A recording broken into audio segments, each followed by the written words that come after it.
state law says we have a bottom line budget. Now, obviously, we have line items in, in each area of the budget.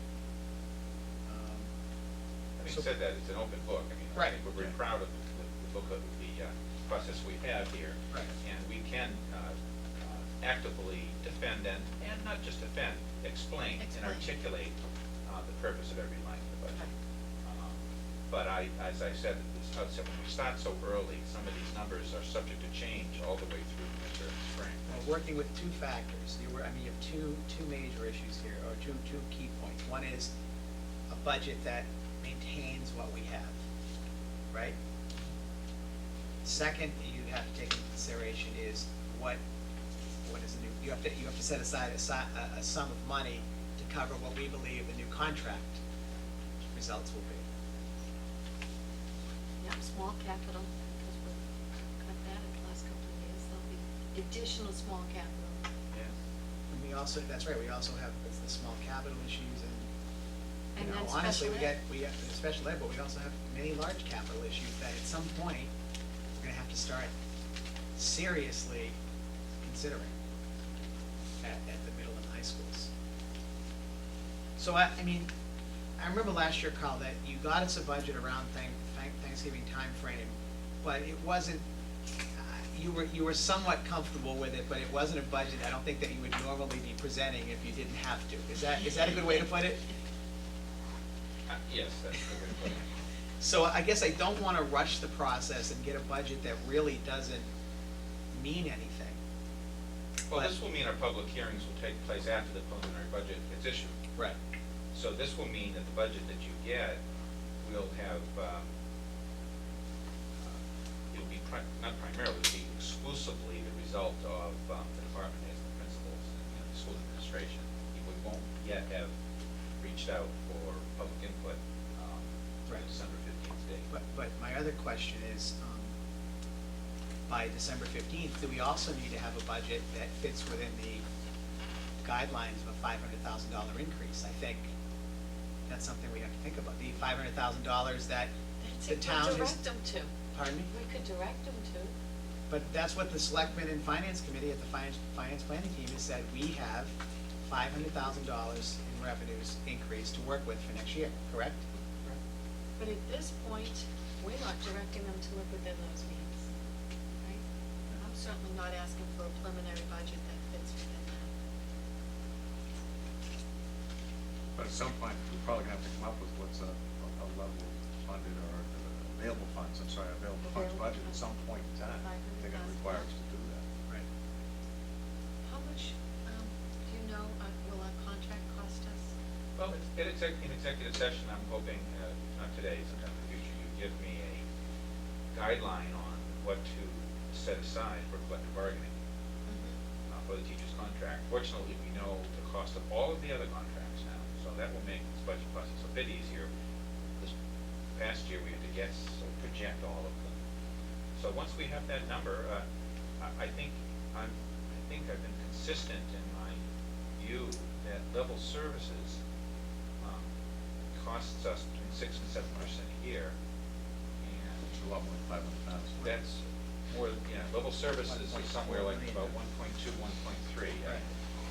Let me do the budget to confirm that, but it's 1.2 to 1.3 million to provide the same level of services this year to next year. That's basically, yes, okay, so it's shown on the sheet as 1.3. That's only to provide collectively bargained increases and to provide only a 2% increase to expenses, which in this inflationary environment is pretty unreasonable. But having said that, we're talking about 1.3 million.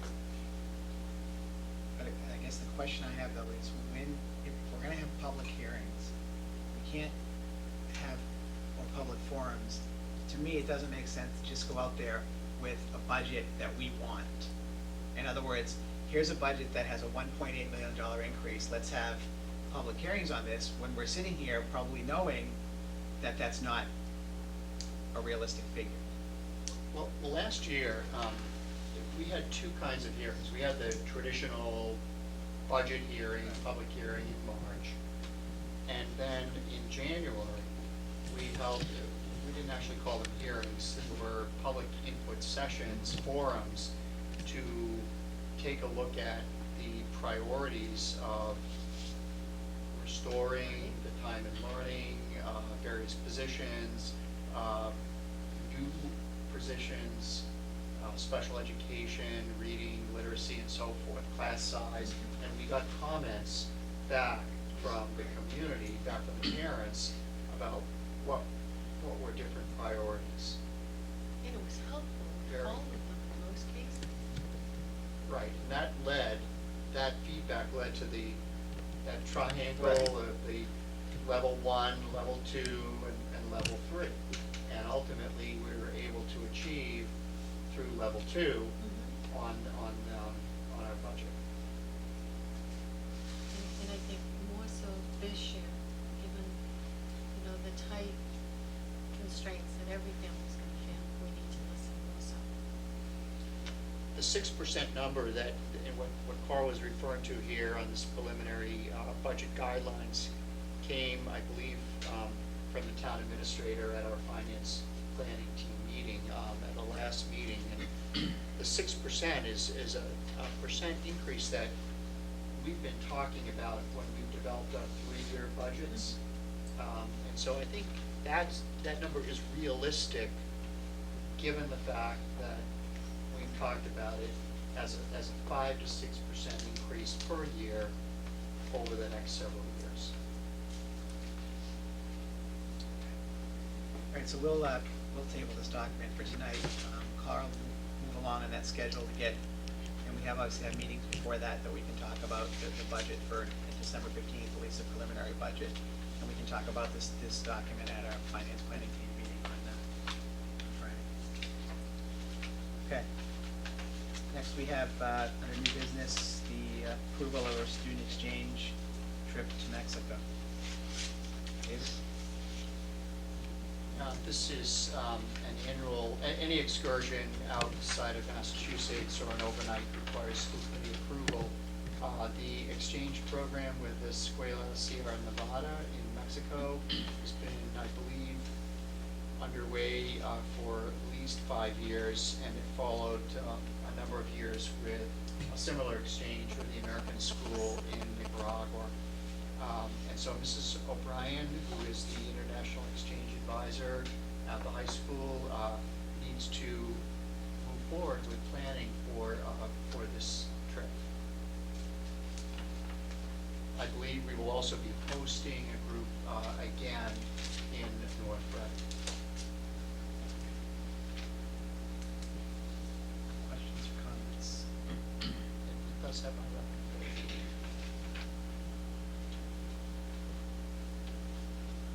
Any other comment or question on this trip? Can I have a motion to approve? Motion approved. That's right. Second. Motion by Mr. Metzger, second by Mrs. Bachman. Any further discussion?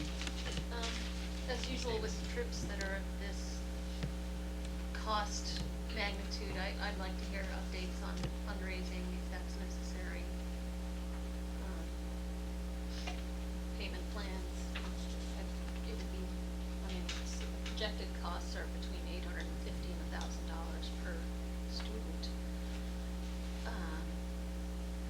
which is quite high, although it is a long trip. It's from February 12th, leaving February 12th and returning February 23rd.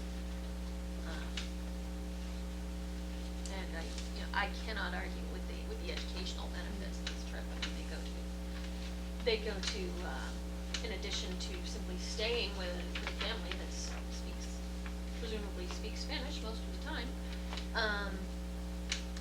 they get to see the pyramids at Teotihuacan. They get to see the National Archaeological Museum. They go to outdoor craft markets. It's very, I'd love to go on this trip personally. But it's expensive.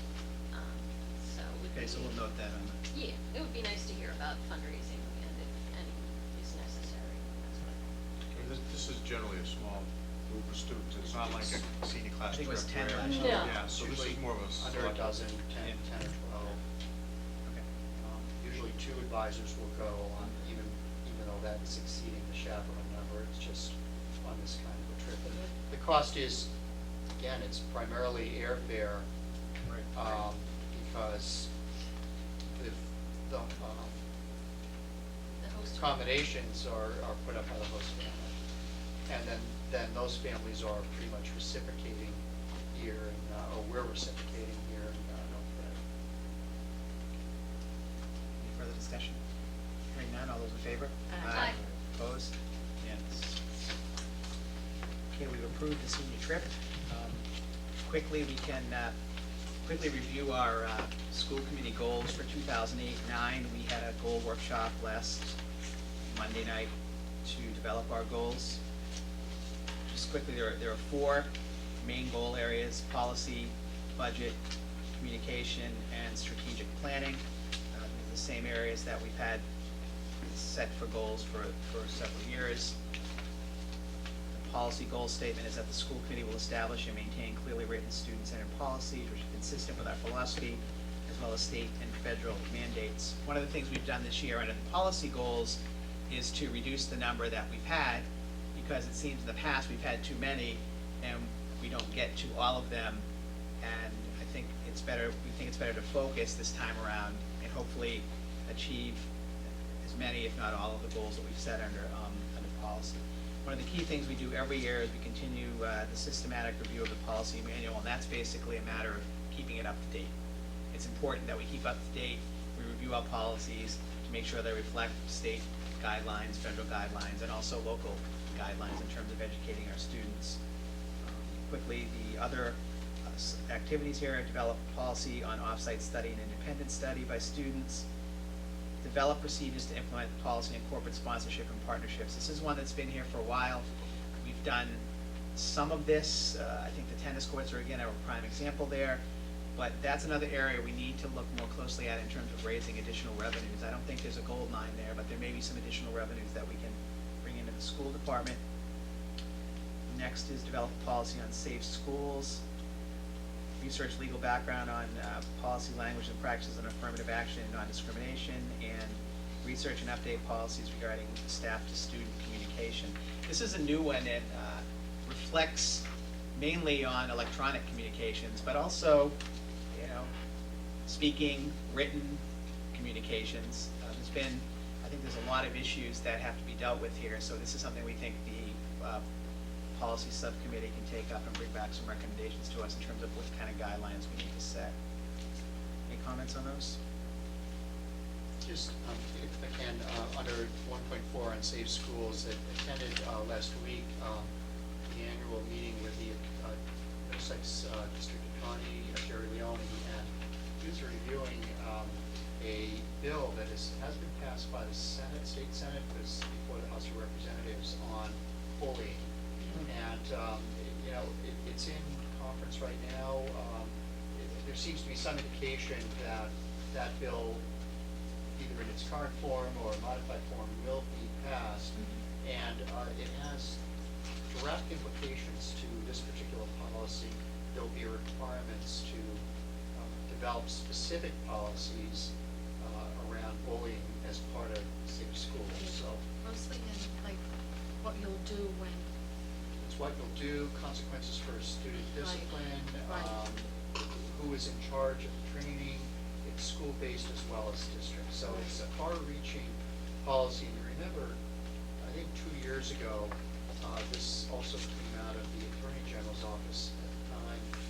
Tom Riley was promoting this. So it's now been modified, but it is working its way through the legislature. lots of stuff in there that we'll have to really take a look at, because bullying can just be verbal chastisement. Or Right. a coach out in the field says something the wrong way, he's gonna get slapped with a suit. The other question I wonder, I'm not sure they're considering, is the online electronic Absolutely. bullying, because that, to me, is becoming a serious problem. I don't know if in our school district, but I know you read about cases Mhm. nationwide, so I'm assuming that there'll be